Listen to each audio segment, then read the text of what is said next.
샬롬. 자, 오늘도 우리 함께 주 안에서 믿음으로 하나님 앞에 큐티를 통해서 예배하기를 소원합니다. 오늘도 주께서 하루 동안 우리에게 은혜 주시고 또 많은 사랑을 베푸셔서 무사히 오늘도 샬롬 평안함을 지내게 하셔서 감사함으로 예배하기를 소원합니다.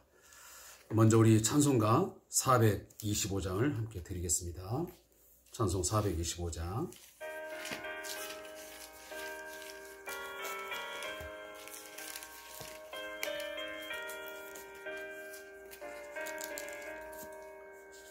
주님의 뜻을 이루소서.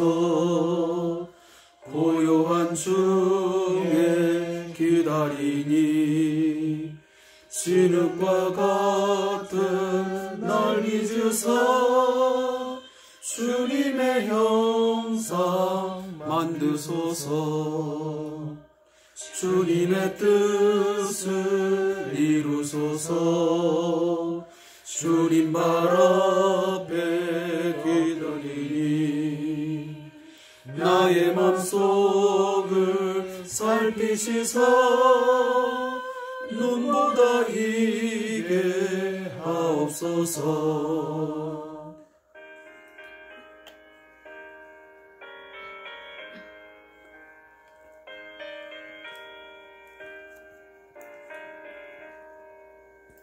주님의 뜻을 이루소서.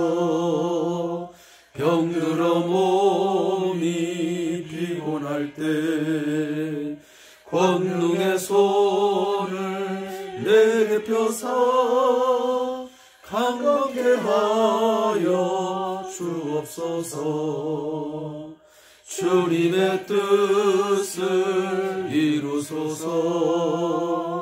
온전히 나를 주장하사 주님과 함께 동행함을 만민이 알게 하옵소서. 아멘.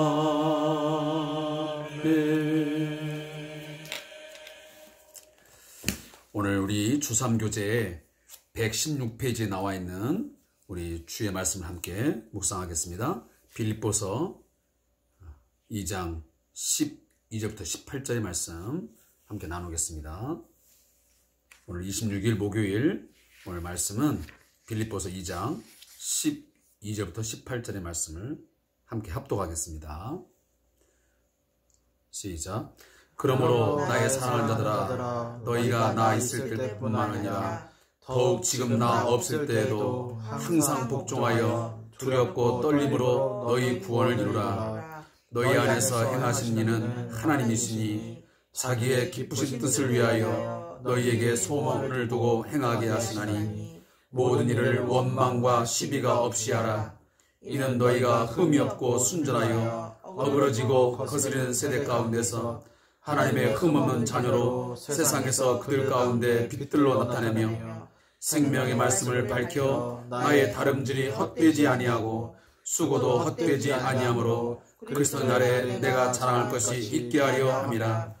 만일 너희 믿음의 재물과 섬김 위에 내가 나를 전제로 드릴지라도 나는 기뻐하고 너희 무리와 함께 기뻐하리니 이와 같이 너희도 기뻐하고 나와 함께 기뻐하라. 아멘.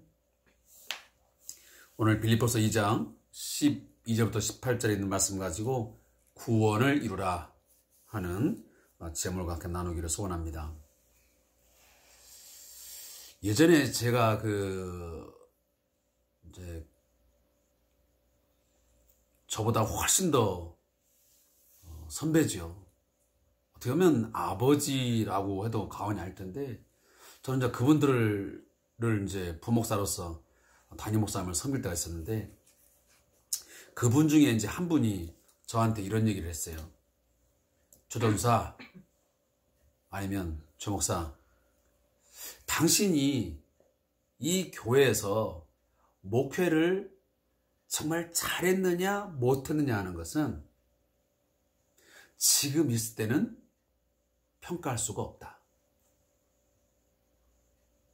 당신이 이 교회를 사임하고 간 뒤에 당신이 가르쳤던 성도들이 아니면 그 중등부, 고등부 이 아이들이 어떻게 신앙생활 하는가를 보면 당신이 진짜 목회를 제대로 했는지 못했는지를 알게 된다는 거예요. 표가 난다는 거예요. 이게 무슨 말인지 아세요? 결국은 목회를 내 어떤 인간적인 어떤 것을 가지고 끌어가다 보면 내 중심적으로 끌고 가다 보면 결국 나라고 하는 존재가 사라지게 되면 서 있지 않으면 사람들은 흩어지거나 무너져 버린다는 거예요. 그래서 목회는 목사 중심으로 가는 게 아니고요. 철저하게 예수 중심, 이 말씀 중심으로 잘 세워야 그 리더가, 다시 말하면 목회자가 어떤 일로 사임을 하고 물러간다 할지라도 또 정년을 마치고 퇴임한다 할지라도 그 성도들이 그 자리를 지키고 하나님 앞에서 말씀을 붙들고 신실하게 교회를 섬기고 신앙생활 한다 그 말이에요. 근데 결국은 목사 중심, 어쩌면 전사님 중심으로 인간적인 것을 너무 많은 것을 가져가다 보면 그 사람이 빠져나가게 되면 결국은 그 사람 때문에 존재했기 때문에 그분이 사라진과 동시에 아이들이 안 나오거나 성들이 다른 데로 가버리거나 그러면 목회를 잘한 거예요? 못한 거예요? 제가 보기엔 잘 못한 거예요. 그러니까 목사는 어쨌든 간에 물론 그 목회자의 인격과 여러 가지 어떤 삶의 모습에서 모범을 보이고 잘하는 거 중요해요. 그게 뭐 중요하지 않다는 얘기 아니에요. 그러나 항상 중심이 뭐냐면 말씀을 붙들고 이 교회 공동체 안에서 예수 붙들고 사는 것이 중요한 것이지 어떤 목사가 있기 때문에 그 목사님이 있는 동안에만 열심히 하고 없을 때는 그렇지 못하는 것은 그건 건강한 목회, 건강한 신앙은 아니라는 이야기예요. 제가 이야기를 왜 하냐면 오늘 사도 바울은 사실 이 빌립보라는 교회는 사도 바울이 제2차 전도 여행을 하면서 이 유럽, 그러니까 그 유럽 교회가 세워지는데 제일 첫 번째로 세워진 교회가 바로 이 빌립보 교회예요. 그리고 이제 얼마 안 있다가 이 지역을 떠나잖아요. 그리고 오늘 지금 이 사도 바울은 이 편지를 쓴 사도 바울은 지금 감옥에 갇혀 있는 몸이에요. 죄수가 된 몸이에요. 그러니까 빌립보 교회에 이제 그 개척을 하고 목회를 할 때에 그 성도들이 오늘 사도 바울은 과연 정말 제대로 세워지기를 간절히 간구하는 거예요. 그러니까 내가 있었을 때뿐만이 아니고 내가 지금 현재 있지 않지만은 당신들 항상 두렵고 떨림으로 당신들의 구원을 이루어가는, 다시 말하면 당신들의 어떤 교회 중심, 하나님 중심, 말씀 중심의 삶을 건강하게 잘 세우고 가야 됩니다. 내가 있을 때는 열심을 갖고 그리고 교회가 하나 되어서 잘 성장했는데 이제 내가 떠나간 뒤에 내가 없다 그래서, 그리고 나라는 사람이 로마 감옥에 갇혀 있다 그래서 당신들이 막 그 어떤 요동을 하고 또 뭔가 분쟁을 하고 파당을 짓고, 그래서 사람 때문에 뭔가 하고 안 하고 한다면 그건 안 된다는 이야기예요. 그래서 오늘 사도 바울은 그렇게 염려하면서 이 편지를 쓰는 거예요. 그래서 나의 사랑하는 자들아, 너희가 나 있을 때뿐만 아니라 지금 나 없지만 더욱 지금 나 없을 때도 항상 복종하여 두렵고 떨림으로 너희 구원이라. 누구한테 그렇게 하라는 거예요? 하나님 앞에 너희들이 두렵고 떨림으로 그 하나님 말씀에 복종하여 예수에게 복종하여 너희의 구원을, 너희의 삶을 더 거룩하게, 더 성결하게 이루어가는 삶을 살아야 된다. 그런 이야기를 하고 있는 거죠. 우리 신앙생활 하다 보면 이게 굉장히 어려운 숙제예요. 어떤 분들은 야, 하나님의 나라가 이미 왔다며, 이미 우리는 구원받았다면서, 그렇다면 그러면 앞으로 살아가는 동안 내가 좀 죄를 짓고 막 아무 살아가다가 내가 죽는다 할지라도 이미 구원은 상실되거나 없어지는 거 아니니까 괜찮겠네, 이런 질문을 가끔 던진 사람도 있어요. 그러나 절대 그렇지 않아요. 제가 몇 주 전에 이 큐티 하면서도 그런 얘기 한번 나눈 적이 있어요. 내가 이미 하나님 나라 백성 되었고 이미 내가 죄 사함 받아 하나님의 자녀가 되었지만, 그러나 아직 우리의 구원이 완성된 건 아니에요. 우리의 구원이 완성 언제 되는 거예요? 예수님이 재림하실 때 우리가 불갑을 썩지 아니할 몸을 입고, 그리고 우리의 대접 마귀가 꽁꽁 묶여져서 저 무저갱 속에 지옥의 형벌로 떨어질 때에 우리는 예수와 함께 만나 영원한 천국의 삶이 이루어질 때 우리의 구원이 완성되는 거예요. 그래서 우리가 예수 믿음으로 내가 의인되고 하나님의 자녀가 되었지만, 그러나 여전히 우리는 영적 전쟁을 이루면서, 그걸 전쟁을 싸우면서 뭐냐면 우리는 성결한 삶, 하나님의 거룩을 추구해가면서 살아야 되는 책임이 있는 거예요. 그래서 우리가 믿음으로 구원받는 것은 단번에 되는 것이지만, 영원히 되는 거지만, 그러나 성화, 거룩해지는 sacrifice, 이 성화라고 하는 것은 우리의 일평생 되는 거예요. 그러니까 우리가 거룩해지는 것은, 성화되는 것은 하루아침에 되는 게 아니에요. 그래서 거룩할 성자에 될 화자에 이 성화라는 것은 계속적이고 지속적으로 되는 거예요. 언제까지? 우리가 죽는 날까지. 아니, 만약 내가 죽지 않냐고 예수님 오신다면 예수님 오시는 그날까지 우리가 계속해는 우리의 귀중한 과제예요. 과제. 그래서 오늘 사도 바울도 그런 얘기 하는 거예요.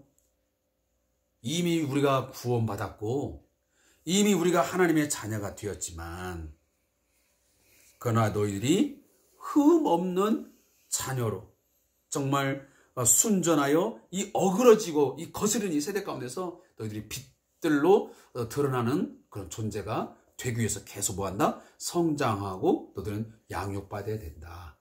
그런 이야기를 오늘 15절 말씀해 주세요. 이는 너희가 흠이 없고 순전하여 어그러지고 거스른 세대 가운데서 하나님의 흠 없는 자녀로 세상에서 그들 가운데 빛들로 나타나며. 저나 우리 모두가 다 이미 예수를 나의 구주로 영접하여 하나님의 자녀가 되었어요. 사단의 나라에서 하나님의 나라로, 사망에서 생명으로 옮겨졌어요. 우리 영생을 얻었어요. 그렇지만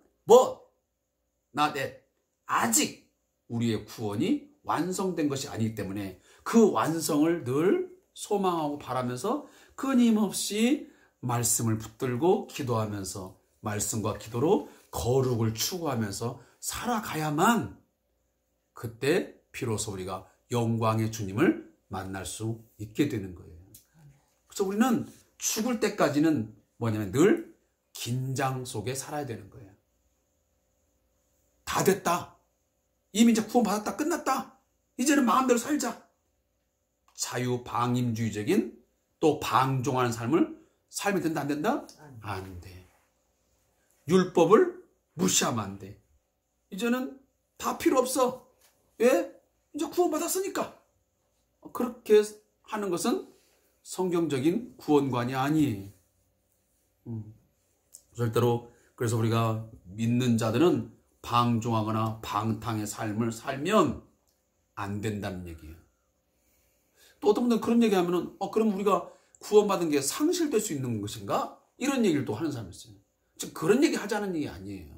자꾸 그걸 너무 과도하게 이렇게 막 역추해 가면서 해석하려고 하는데 그러지 말고 우리가 이 말씀 그대로 받아들이면서 우리가 이미 구원받았지만 아직 완성되지 않은 그 구원을 향하여 우리가 계속적으로 우리가 긴장을 하면서 말씀과 기도 가운데서 하나님의 그 거룩을 향하여 구별된 삶을 향하여 우리가 흠없는 자녀로서의 삶을 향하여 끊임없이 우리는 살아야 되는 것이구나. 다음에 영적 전쟁을 치르면서 살아야 되는 그런 실존이구나 라는 것을 우리가 알고 사는 게 중요하죠. 그래서 우리가 이 빛들로, 다시 말해 흠없는 자녀로 나타나기 위해서는 오늘 16절 말씀에 이렇게 말해요. 생명의 말씀을 밝혀 그랬어요. 여기서 밝혀라는 말이 저 밑에 보면 각주에 뭐라고 하냐면 붙들어 그랬습니다. 자, 이 말을 원래 헬라어 성경에 보면 이걸 어떻게 의미를 해석하냐면 그 횃불을 붙잡고 이렇게 횃불을 움켜잡고 앞으로 내밀어서 빛을 비춰서 나아간다는 그런 의미가 있어요.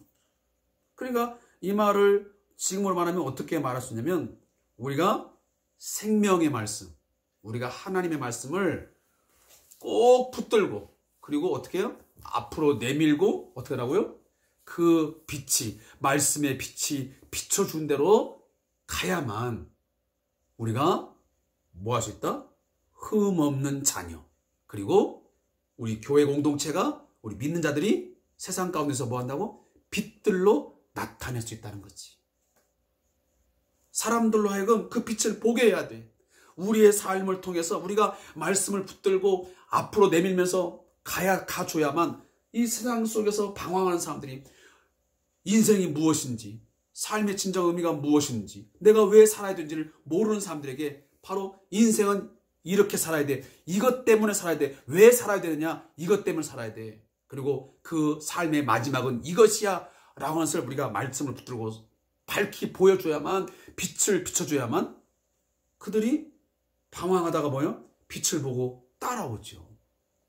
오늘날 우리 기독교가, 우리 한국교회가 그 부분이 지금 약화된 거예요. 과거에는 한국교회 성도들이 그렇게 많지 않았어도 그런 것들이 사회적인 영향력을 미치면서 소수지만 한국 사회를 끌어갔어요. 의학이든 과학이든 경제든 정치든 모든 분야에서 선구자적인 역할을 한국교회가 해왔어요. 그동안에는.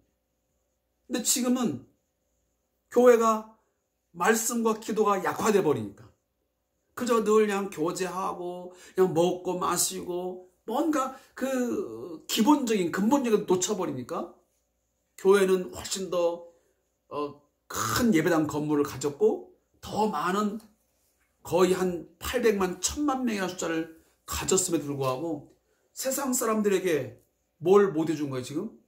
빛을 비춰주지 못해. 기독교인으로 산다는 게 무엇인지, 하나님의 백성으로 천국을 소유한 자들이 살아가는 삶이 무엇인지를 보여주지 못하고 있어. 그 사람들은 뭐냐면 믿는 것들이나 안 믿는 거나 똑같네. 과연 기독교라는 것이 무엇이야? 라는 것을 퀘스천 마크를 던지는 거예요. 근데 우리는 거기 답을 못 해주고 있는 거예요 지금. 뭐 믿는 사람 안 믿는 사람 똑같네. 그냥 돈 많이 벌어서 그냥 수단과 방법을 가지 않고 출세하고 잘 되면 그것이 복 받는 것이고 그거 잘 되는 것이고 막 그러면 뭐 그거 믿어나 안 믿어나 똑같은 거네. 이렇게 지금 나아가고 있으니까 우리 기독교가 지금 굉장히 우리 한국 사회에서 힘을 잃어버리고 많은 비난을 지금 받고 있는 거라 그 말이에요. 자, 오늘 아까 내가 초두에 얘기했지만 우리 이제 제가 목회를 하고 있는 우리 성대한 교회 성도도 마찬가지예요. 그러니까 내가 있을 때나 없을 때나 우리가 지금 함께 모여서 예배했을 때나 이와 같이 영상 예배를 드리는 때든지 변함없이 두렵고 떨림으로 우리의 구원을 이루어가는 데에 말씀을 꼭 붙들고 생명의 말씀을 움켜잡고 앞으로 내밀면서 그 빛을 비춰가면서 나도 그 길을 걸어가고 주위의 사람들에게 그 빛을 볼 수 있도록 우리는 비춰주는 빛의 삶을 살아야 돼요. 그래서 사도 바울이 에베소에 뭐라고 했어요? 빛의 자녀들처럼 행하라 그러잖아요. 너희는 어두움의 일을 벗어버리고 어둠의 자녀처럼 살지 말고 너희들은 빛의 자녀로 살아라. 그래서 빛의 열매는 착함과 의로움이라 말씀하잖아요. 그렇게 해서 그렇게 우리 성도들이 살아가야만 오늘 사도 바울이 말한 것처럼 나의 다름질이 헛되지 않아. 성도들의 신앙생활에 그 열심히 달려가는 다름질도 헛되지 않지만 제가 그동안 달려왔던 것들이 헛되지 않고 수고가 헛되게 돌아가지 않아요. 근데 제가 있을 때는 우리 함께 예배할 때는 뭔가 막 찬양도 하고 기도도 하고 말씀을 붙들고 뭔가 했는데 우리가 함께 하지 못한다 그래서 느슨해지고 게으러지고 이렇게 한다면 그것은 제가 그동안 이제 뭐 약 한 3년 6개월 동안 이렇게 해왔지만 모든 게 다 다름질이 헛되게 되고 수고도 다 헛되게 돼. 그래서 그리스도의 날에 뭐요? 제가 자랑할 게 없어요. 그렇잖아. 목사의 자랑이 뭐겠어? 나 목회하면서 뭐 수천 명, 수만 명 제가 교회를 목회했어요. 나 그래가지고 사례비 얼마 받았어요. 내가 좋은 차 끌었어요. 나 사회적으로 뭐 어디에 명성 얻어가지고 내가 큰 무슨 뭐 단체에 뭐 장을 했어요. 그게 목사의 자랑이요? 그건 의미 없는 일이요. 목사에게서 가장 큰 자랑은 뭐라면 열심히 목회하여 제가 가르친 성도들이 어린아이부터 모든 장년이가 한 사람 한 사람들이 이 어그러지고 이 거스린 세대 가운데 이 어두운 세대 가운데서 그들이 말씀을 붙들고 정말 신실하게 두렵고 떨림으로 구원을 이루어가는 그런 삶을 살아갈 때 그런 것이 보일 때 그게 저의 자랑이 되는 거예요. 내가 비록 병들고 내가 비록 힘들고 고달팠지만 내가 하나님 앞에서 복음을 가지고 열심히 복음의 씨앗을 뿌리고 기도하고 그들을 돌봤더니 저렇게 되었구나. 내 수고가 헛되지 않았구나. 그것이 큰 보람이지. 저는 그렇게 생각해요. 저는 다른 거 없어.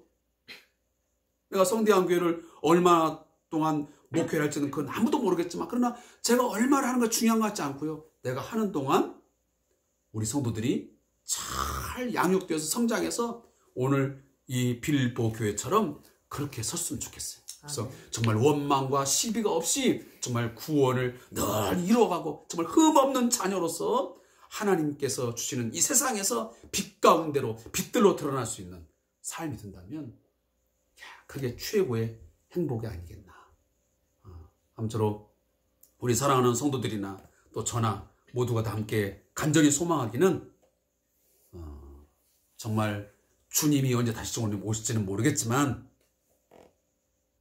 다시 오실 주님이 이루어 주실 그 영원한 나라, 아직 이루어지지 않은 그 하나님의 나라를 소망하면서 우리가 세상 가운데 살면서 때로는 고난당하고 역경을 당하고 환난을 당하고 때로는 많은 시험과 유혹이 있지만 이런 것들에게 넘어지지 말고 끝까지 말씀 붙들고 꿇어 엎드려 기도하면서 우리의 구원을 완성하는 그날에 하나님의 칭찬받을 뿐만 아니고 또 저 자식에는 그 목회를 했던 그 성도들이 정말 잘 섬을 통해서 나의 다름질과 그리고 나의 수고가 하나 헛되지 않아서 정말 예수 앞에 설 때 우리 성도들도 하나님 앞에 자랑이 되고 저 또한 내 목회하는 동안에 이것을 가지고 하나님 앞에 내가 자랑할 수 있는 자랑거리가 되었으면 하는 그런 마음입니다. 아멘.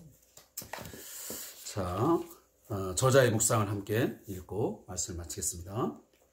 시작. 바울은 빌립보 교회에 온전히 구원을 이루라고 촉구한다. 구원은 하나님께서 이루는 것이지만 인간의 책임 있는 반응이 뒤따라야 함을 보여준다. 주께서 주신 구원을 끝까지 지키기 위해 항상 복종하여 두렵고 떨림으로 구원을 이루어가야 한다. 성도의 마음속에는 두 가지 상반되는 마음이 늘 있어야 한다. 첫째는 구원은 절대로 포기되지 않는다는 사실이다. 그 어떤 것도 우리를 주님의 사랑에서 끊을 수 없다. 그러나 둘째, 동시에 두렵고 떨림으로 구원을 이루어야 한다. 구원이 절대로 포기될 수 없으니 아무렇게나 살아도 구원받는다는 생각은 성경이 지지하지 않는다. 포기되지 않는 성도의 견인과 구원은 인간 쪽에서는 두렵고 떨림으로 그것을 행하는 것으로 나타난다. 이러한 두 가지 상반된 긴장감을 통하여 우리의 구원을 늘 확인하고 끝까지 지켜내는 삶이 성도의 삶이다. 우리 함께 무릎기도 읽겠습니다. 주께서 이루신 구원을 온전한 복종과 떨림으로 끝까지 지켜낼 수 있게 하옵소서. 아멘. 기도하겠습니다.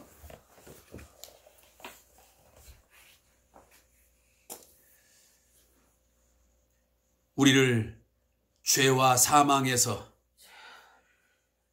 저 사단의 나라에서 하나님의 나라로, 생명에서 사망에서 생명으로 옮겨주신 구원의 하나님, 영광의 하나님, 사랑의 하나님, 감사합니다. 오늘 저희들 하나님의 은혜로, 십자가의 은혜로 구원받았지만 여전히 저희들은 아직은 완성되지 아니하는 하나님의 나라, 주님 다시 오실 그날에 이루어질 그 하나님의 나라를 지금은 소망 가운데 기다려야 되는 그러한 순간에 있습니다.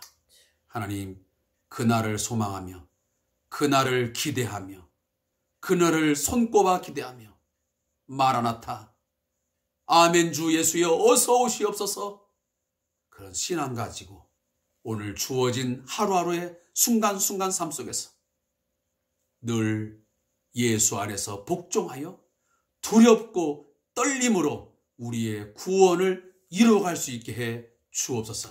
우리의 개인적인 구원, 그 구원의 완성, 우리의 신실한 온전한 신앙도 이루어가게 하시고 우리 교회 공동체의 안녕과 우리 교회 공동체의 하나됨도 이루어갈 수 있는 우리가 되게 해 주시옵소서. 아멘. 이 일을 위해서는 원망과 시비가 없게 해 주옵소서. 그 무엇을 하든지 서로가 서로를 탓하거나 원망하지 말게 하시고 시시비비 가리지 말게 하시고 서로 같은 마음, 같은 사랑 가지고 주를 섬기는, 어제 주어진 말씀처럼 죽기까지 희생적으로 봉사하며 주님의 뜻 이루어갈 수 있는 저희 모두가 다 되게 해 주옵소서. 아멘. 그리고 하나님, 우리가 그 구원을 이루어갈 때마다 내 힘으로 되지 않는 것을 철저하게 인식하고 고백하면서 생명의 말씀을 꼭 움켜잡고 하나님 말씀을 내 마음에 꼭 새기고 하루하루 기도하면서 하나님 도와주소서, 성령님 나를 강하게 붙들어 주소서, 꿇어 엎드려 기도하면서 이 길 가게 해 주옵소서. 아멘. 그래서 이 어그러지고 이 거스린 세대 가운데서 하나님 흠없는 자녀로 저희 한 사람 한 사람 살게 하시고 우리 온 교회가 빛들로 하나님의 빛을 비출 수 있는 그런 역할을 감당하게 하옵소서. 그래서 우리 주변에 있는 많은 사람들이 오늘도 어두움 속에서 방황하며 오늘도 좌충우돌하며 시리에 빠지고 때로는 자포자기하는 삶을 살아가는데 그들이 우리의 삶을 보면서 빛 가운데 살아가는 우리의 삶을 보면서 빛을 보게 하시고 새로운 삶의 소망을 가운데 인도되어서 우리와 함께 하나님 나라의 영광에 함께 동참할 수 있는 그러한 역사가 나타나게 해 주옵소서. 아멘. 그 사명을 우리 개인적으로 감당하게 하시고 우리 성대한 교회가 또 우리 모든 성도들이 믿음의 사람들이 감당할 수 있도록 우리 하나님 붙잡아 주옵소서. 아멘. 예수님의 이름으로 기도합니다. 아멘. 아멘. 지금부터는 우리 큐티를 나누는 우리 성도들이 또 개인적으로 하나님 앞에 기도할 기도 제목 가지고 기도하고 그리고 큐티를 마치도록 하겠습니다. 우리 함께 나머지 시간은 기도하고 마치겠습니다.